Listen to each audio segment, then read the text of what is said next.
when you everything just lines all up, when you just caught yourself, it means that you always as special as Assalamualaikum always. warahmatullahi wabarakatuh. That you are Okey. and your light of your Bismillahirrahmanirrahim. Allahumma salli ala sayyidina Muhammad wa ala ali sayyidina Muhammad. Okey, ni allergic ni kita terima sajalah ya. InsyaAllah dia akan heal. Sebab dia kat pada badan ni semua dia ada allergic. Sebab apa allergic ni? Sebab AZ hari itulah AZ AstraZeneca punya dos 2. Dia tak adalah sakit sampai macam dos pertama. Tapi dia start hari ke-20 tu dia dah naik biji-biji balik kan. Sebab dah lama dah tak kena eczema kan apa kan. Tapi alhamdulillah dia tak adalah naik yang gatal teruk sangat macam dulu-dulu. Okey, insya-Allah.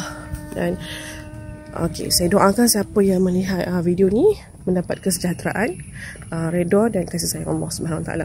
Okey. Kita tengok kiri kanan jap. Sebab ada angkau gitu. Kadang dia tengok apa orang ni cakap membebel seorang-seorang. Okey. So okey, hari ni nak membebel berkenaan, dengar tak ya sebenarnya. Okey, hari ni kita nak sharing, okey, membebel pasal apa nama dia? Malu tak menjadi kerjaya sebagai suri rumah?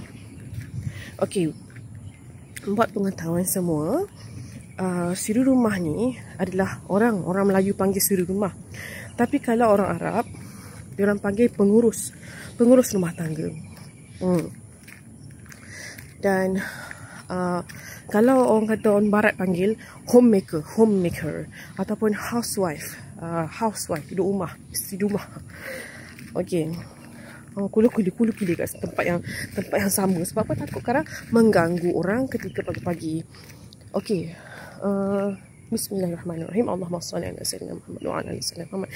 Saya harap video ni kalau siapa yang terjumpa mungkin sedikit sebanyak boleh empower untuk ataupun support lah perasaan tu kan. Sebenarnya apabila isteri yang dia dah belajar tinggi, mak bapak dia dah hantar di universiti, some of them yang belajar di universiti di overseas, parents dah bayar beratus-ratus ribu untuk dia orang punya apa kata tuition fee, lodging dia orang kan, ratus ribu. Tapi bila isteri kahwin, suami suruh jadi pengurus rumah tangga ni. So apa perasaan dia orang? Okey, saya bagi sedikit statistik. Jika di Jepun, 3 wanita di Jepun, ini 2013 punya lah, sempat cari yang 2013 punya.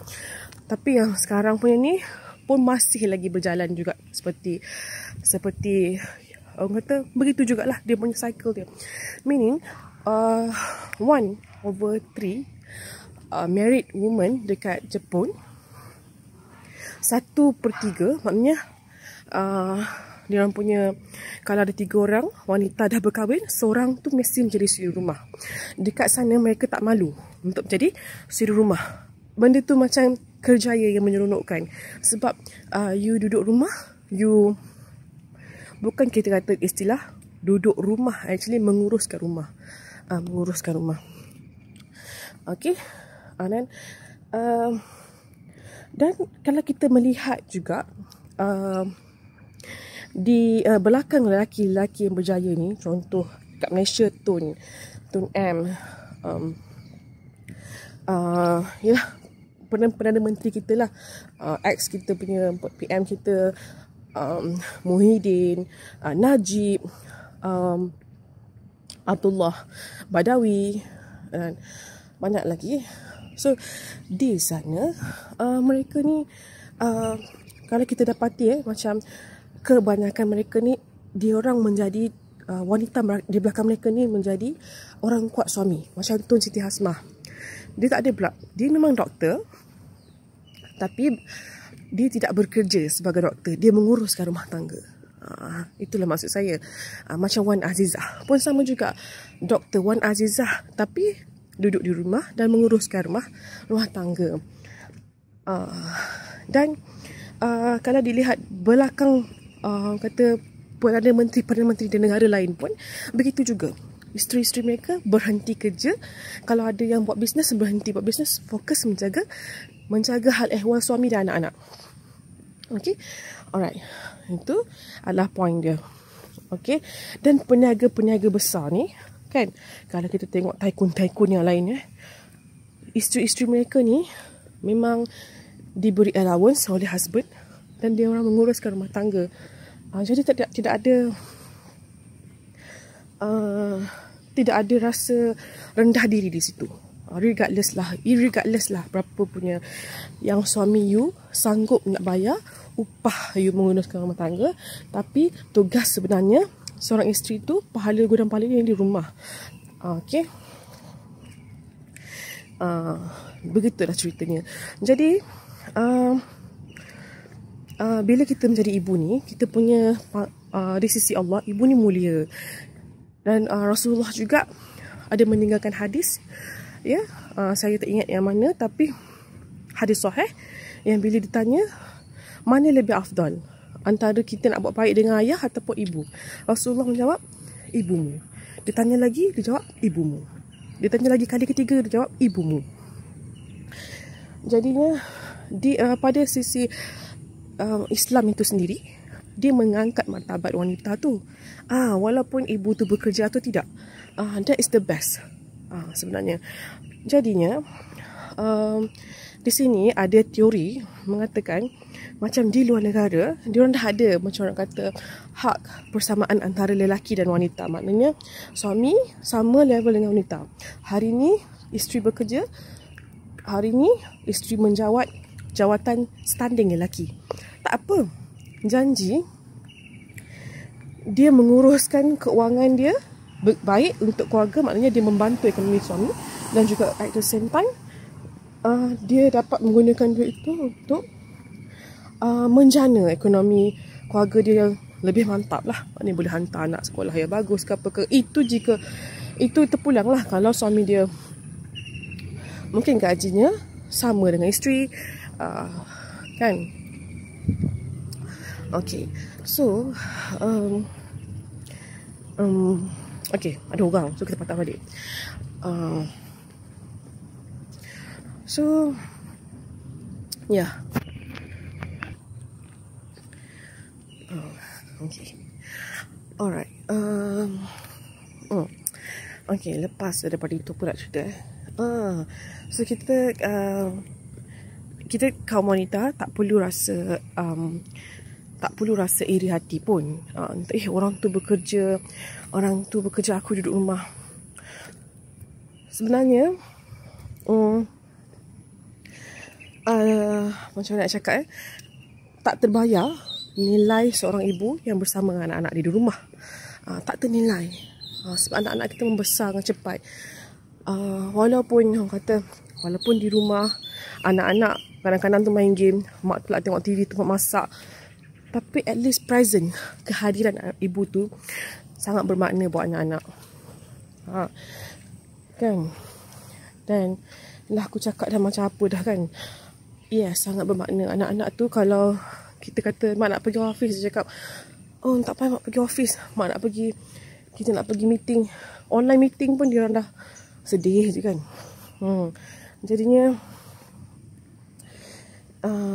ibu-ibu di luar sana, kita tak perlu kita nak serabut fikir kawan kita pangkat tu, kawan kita pangkat ni. Dulu-dulu saya macam tu lah. Mula-mula jadi suruh rumah ni macam tak enjoy ni. Tak enjoy, malu. Sebab apa? Sebab Barat, saya jumpa satu video ni, Barat ni dia macam mana cara dia nak menghancurkan satu tamadun tu. First kali wanita, dia jadikan wanita ni malu nak jadi suruh rumah, malu duduk kat rumah. Wanita ni perlu dipertontonkan. Dan wanita ni kata bila jadi suruh rumah ni kerjaya yang memalukan. Sebenarnya tidak ada, ia mulia. So mungkin sharing saya pagi ni, hopefully dapat mengubah perspektif anda mengenai tanggungjawab wanita ni sebagai ibu ataupun tanggungjawab full time ibu di rumah. Full time ibu di rumah ni tak mudah. Sebenarnya memang tak mudah. Sebab apa? Sebab kita dah dimomokkan. Bila duduk rumah je wanita ni tak ada duit. Bila duduk rumah je wanita ni tak ada pangkat. Wanita ni bila duduk rumah je dia nothing.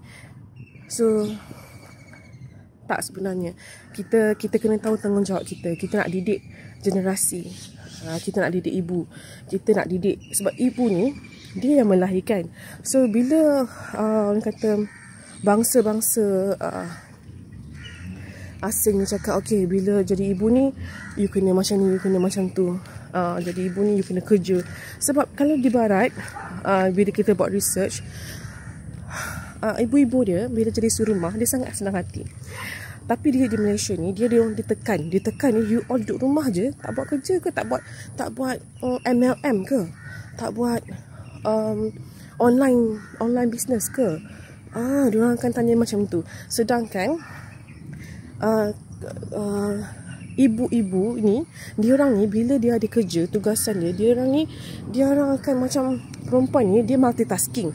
Tapi dia ni hamba Allah yang beremosi. Kadang-kadang tu dia tak boleh nak mengurus emosi dia dengan baik. Dia tak boleh nak split between meeting, kadang-kadang tu anak. And then perhatian tu kurang. Kalau dia kata meeting dia 2 jam, dah 2 jam tu perhatian sepatutnya diberi pada anak dan rumah tangga dah terjual. Maksud saya macam tu lah. Dan kesimpulan dia pada video ni, apa pun tugas kita sebagai wanita, anda bekerjaya ke, duduk rumah ke, anda masih lagi seorang ibu.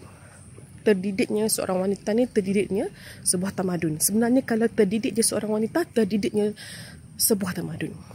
Tamadun tu tamadun lah. Kita punya generation kita ni, terdidik generasi kita ni apabila kita mendidik seorang wanita tu dengan baik. Sebab saya pun baru je dapat ilmu-ilmu ni dah berapa tahun, usia pun dah dekat 40 kan. So baru tahu, macam tu. Sebab dulu bila nak jumpa kawan pun rasa malu. Malulah aku suruh rumah. Malulah.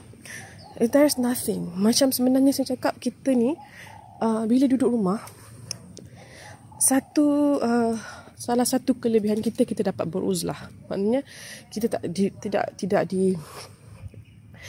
tidak berada di luar, make-up, pakai high heels, perfume, dan jumpa kawan-kawan gelak kuat-kuat, tepuk tampar dengan lelaki. Saya tahu tak semua wanita macam tu. Tapi bila kita di rumah, kebarangkalian untuk kita melakukan perkara-perkara macam tu adalah 100% tidak berlaku. Sebab kita berada di rumah. Jadinya